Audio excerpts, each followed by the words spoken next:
ओम नमः सिद्धेभ्य नमो जीर्णाणम। सभी को सादर शुद्धात्म वंदन। अश्विन शुक्ला दशमी का आज यह शुभ दिन है। प्रतिदिन सोनगढ़ से प्रसारित होने वाला संदेश आज हमारे लिए पूज्य बहन श्री बहन के वचनामृत के 160 नंबर के बोल के आधार से लिया गया है। इस संदेश में भेद ज्ञान की कला को सिखाने वाला यह हमें संदेश आज प्राप्त हुआ है। तो चलिए हम देखते हैं कि आज के इस संदेश में कौन सी विशेष बात आई है, हमें किस प्रकार से स्वद्रव्य और परद्रव्य से भेद ज्ञान करना है। इस प्रकार हमें इस संदेश से सीखने को मिलेगा। तो चलिए, आज के इस संदेश में लिखा है कि जिस प्रकार कमल कीचड़ और पानी से पृथक ही रहता है, उसी प्रकार तेरे द्रव्य का एक भी गुण पर में मिल नहीं जाता। ऐसा तेरा द्रव्य अत्यंत शुद्ध है, उसे तू पहचान। अपना अस्तित्व पहचानने से पर से पृथकत्व ज्ञात होता ही है। देखिए, बहुत ही सारगर्भित संदेश है। यहाँ पर क्या बताना चाह रहे हैं कि उदाहरण दिया है, एक दृष्टांत के माध्यम से बताया है कि जिस प्रकार कमल कीचड़ में रहता है लेकिन फिर भी कैसा है, कीचड़ से निर्लिप्त होता है।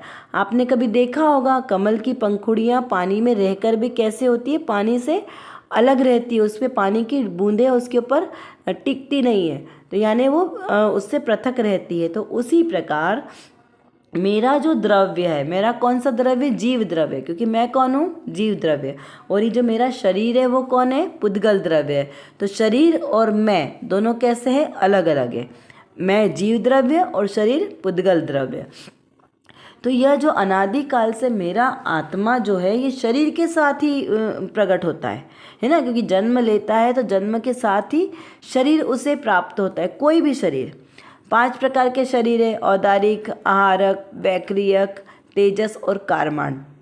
अब इन 5 शरीर में से कोई न कोई शरीर तो उसके साथ एवरी टाइम रहता है। ऐसा कभी नहीं होता है कि मेरा आत्मा बिना शरीर के रहे। एकमात्र सिद्धालय में, सिद्ध अवस्था में ही आत्मा के साथ कोई भी शरीर नहीं होता है ना, अशरीरी होते हैं सिद्ध भगवान। तो यहाँ पर कहा कि वर्तमान जब जन्म होता है तब कोई न कोई शरीर साथ में होता है, लेकिन वो कौन सा है, पुद्गल द्रव्य है। तो ऐसे वो अनादिकाल से एक साथ होते हुए भी भिन्न भिन्न है, क्योंकि हमें भिन्न भिन्न भाषित हुआ ना, जब आयु पूर्ण हो जाती तो शरीर यहीं पड़ा रह जाता है और आत्मा निकल कर चला जाता है दूसरी जगह पर। तो इससे हमें पता चलता है कि शरीर और आत्मा 2 अलग अलग वस्तुएं हैं। तो यहाँ पर ये बताना चाह रहे हैं कि अनादिकाल से जैसे आज तक एक साथ रहते हुए भी आत्मा कभी शरीर रूप नहीं हुआ, शरीर कभी आत्मा रूप नहीं हुआ, दोनों कैसे हैं, पृथक पृथक है, ये एक में एक कभी नहीं मिलते। तो ऐसा ही तेरा द्रव्य है, वो अत्यंत शुद्ध है। कौन सा, मेरा जीव द्रव्य अत्यंत शुद्ध है, उसे पहचानना है, उसे जानना है, हमें उसका विश्वास करना है, उसकी श्रद्धान करना है, ऐसा पक्का निर्णय करना है कि मेरा जो जीव द्रव्य है वो अत्यंत भिन्न है। किससे, अजीव आदि से, पुद्गल द्रव्य आदि से मेरा आत्मा है वो अत्यंत भिन्न है। जैसे छटाला में आज आता है ना, जीवादि प्रयोजन भूत तत्व सरधे तिन माहि विपर्ययंत। चेतन को है उपयोग रूप, बिन मूरत चिन्ह मूरत अनूप। देखो, और इसमें क्या है आगे, और क्या आता है कि इनते न्यारी है जीव चाल। ये तो पूरा ही इसमें जीवादि तत्वों का स्वरूप बताया है। तो यानी क्या कहा कि यहाँ के जीवादि जो ये 6 द्रव्य, उनमें से जीव द्रव्य वो कैसा है, भिन्न ही जाति का है, क्योंकि इसमें एकमात्र जीव द्रव्य में ही जानने और देखने की शक्ति होती है।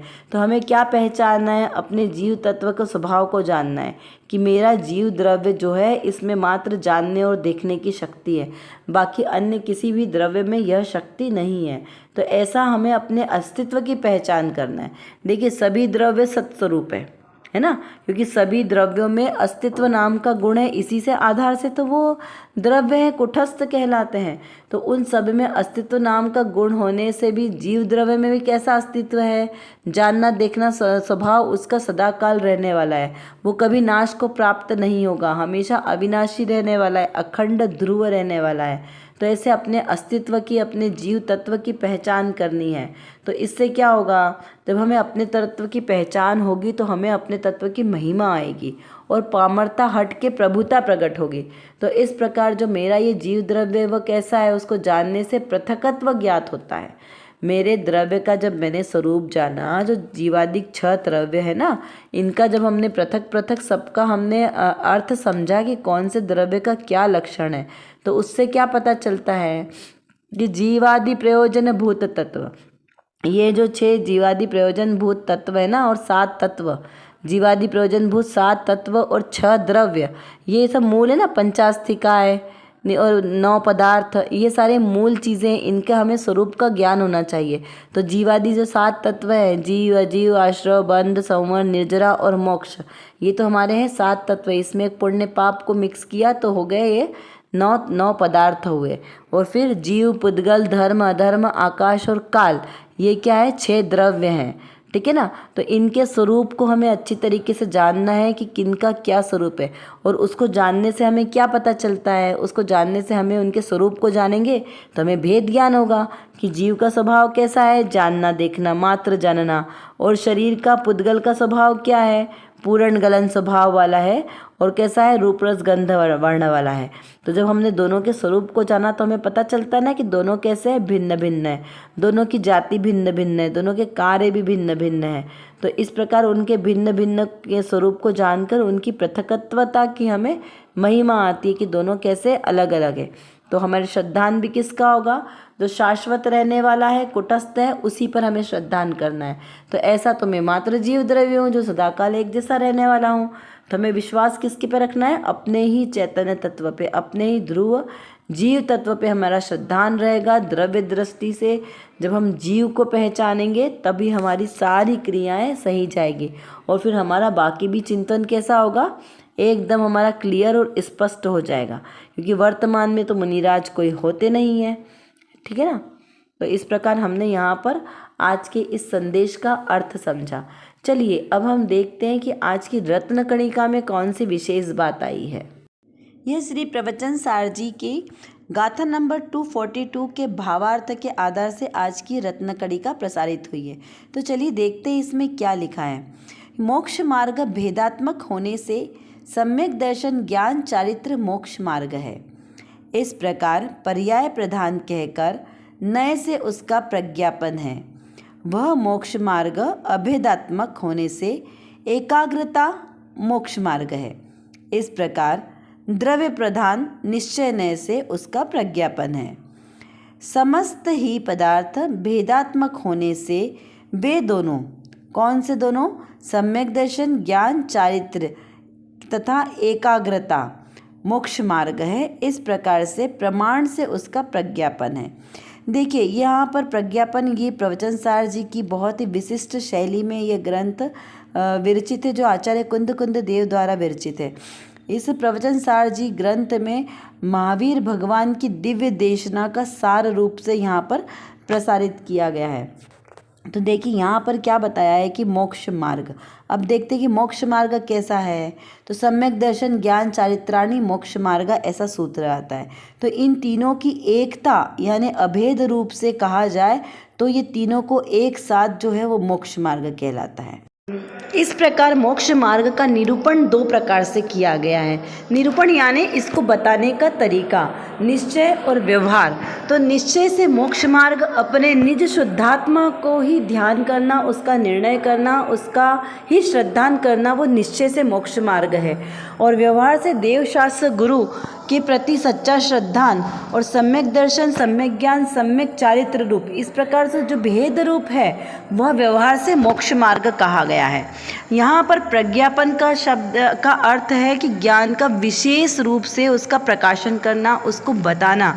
इस प्रकार से इसका अर्थ यहाँ पर समझना है हमें। तो यहाँ पर जो ये पर्याय रूप से, भेद रूप किसे कहेंगे, पर्याय। जहाँ भेद वाली बात आती है, प्रकार वाली बात, वहाँ पर उसे पर्याय लेना। और जो अभेद रूप से बात कही जाती, जैसे मोक्ष मार्ग एक ही प्रकार का है, निःशुद्धात्मा की अनुभूति वाला, तो उसको क्या कहेंगे, उसको द्रव्य दृष्टि वाला बोलेंगे कि द्रव्यार्थिक नय से जो मोक्ष मार्ग है उसका निरूपण है ना। जो अभेद रूप से बात आती है वो द्रव्यार्थिक नय से निरूपण वाली बात आती है। तो इस प्रकार वह जो मोक्ष मार्ग है वो कैसा है, अभेदात्मक। जिस मोक्ष मार्ग में भेद नहीं हो, अभेद हो, ऐसा होने से वो क्या है, एकाग्रता होने से वह मोक्ष मार्ग है। तो उसको क्या कहा, निश्चय मोक्ष मार्ग। इस प्रकार से यहाँ पर इसका मोक्ष मार्ग का निरूपण किया गया है। स्पष्ट होता है कि इस प्रकार द्रव्य प्रधान निश्चय से उसका प्रज्ञापन है, यानी उसका विशेष ज्ञान है। अब समस्त ही पदार्थ भेदात्मक होने से वे दोनों, कौन दोनों, सम्यक दर्शन, ज्ञान, चारित्र और एकता, ये दो बातें होगी ना, दो प्रकार के से निरूपण बताया ना। तो भेदात्मक यानी भेद और अभेद दोनों रूप से कैसा है, तो भेद रूप से है सम्यक दर्शन, ज्ञान, चारित्र रूप, और अभेद रूप से एकमात्र निज शुद्धात्मा की एकाग्रता से जो आत्मा के लक्ष्य से जो उत्पन्न हुआ है मोक्ष मार्ग, वह मोक्ष मार्ग है। इस प्रकार से दोनों तरीके से मोक्ष मार्ग का यहाँ पर निरूपण किया गया है। इस प्रकार से प्रमाण से उसका प्रज्ञापन है।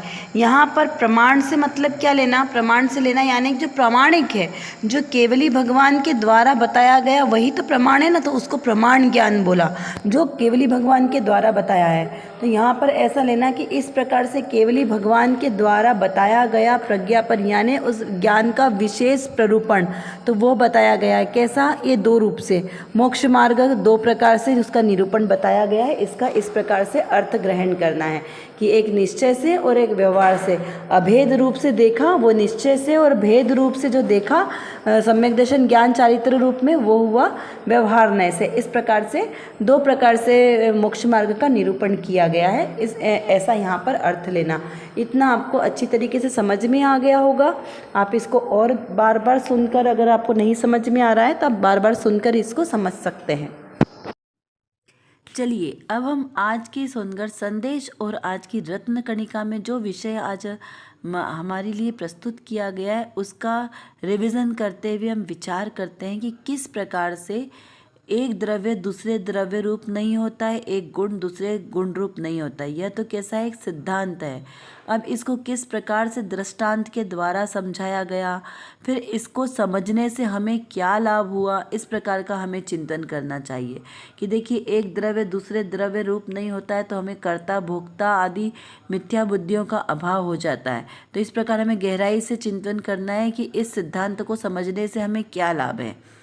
फिर जो भेद रूप मोक्ष मार्ग कहा है वो भेद रूप से, अभेद रूप से और निश्चय से मोक्ष मार्ग क्या है, ऐसा हमें इसका भी चिंतन करना है। क्योंकि मोक्ष मार्ग का स्वरूप जब तक नहीं जानेंगे तब तक हम उसे प्राप्त कैसे करेंगे कि मोक्ष मार्ग ये है क्या, ये हमें इसकी संपूर्ण जानकारी होनी आवश्यक है। तभी तो हम उस रूप अपना आचरण कर सकेंगे और हम अपना मोक्ष मार्ग प्रशस्त कर सकते हैं। तो चलिए आज की हमारी कक्षा का समय यहाँ पर पूर्ण होता है। हम अपनी वाणी को यहीं विराम करते हैं। इसी प्रकार आप अपने तत्व चिंतन को बढ़ाते रहें, सम्यक दर्शन प्रकट करें। इसी भावना के साथ आप सभी को सादर जय जिनेंद्र।